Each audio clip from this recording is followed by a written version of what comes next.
So for lab 3, I identified surface air pressures by analyzing the isobars from every 4 millibars.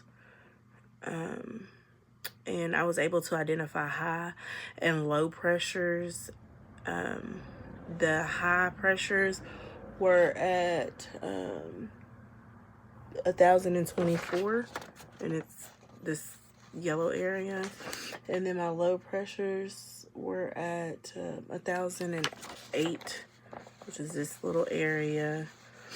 Where the low pressures was located, there's a very high chance of precipitation due to the air rising. And then where the high pressures are, it's a very high chance of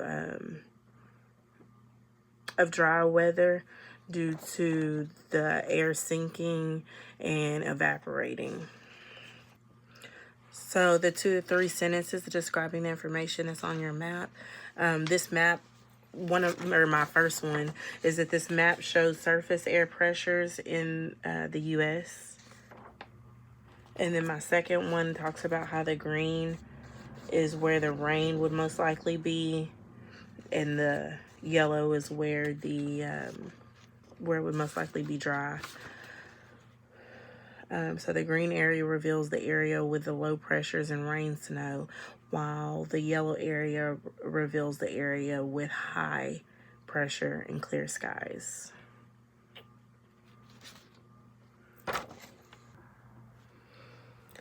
So we were asked for part 2, what weather patterns and phenomena do you observe, and what did they tell you about the current atmospheric conditions across the region?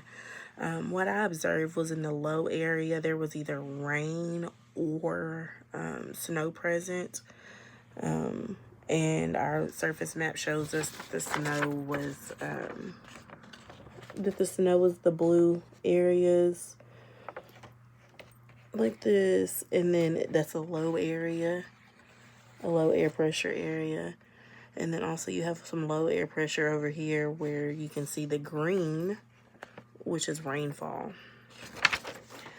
So the air pressure is low in the northeast.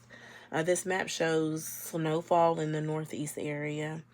And then in the southwest, there's rainfall in the low pressure areas.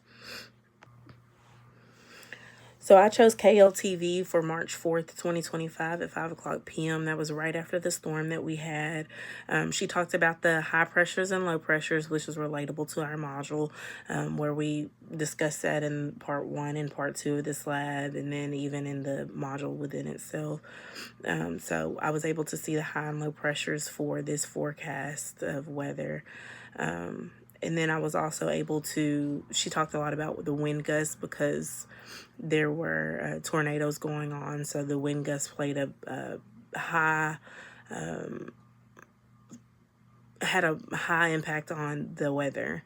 And so she talked about how in the area that I'm in, which is Palestine, the wind gust was 40 miles per hour. And that it was believed that the wind was slowly redirecting towards the northwest.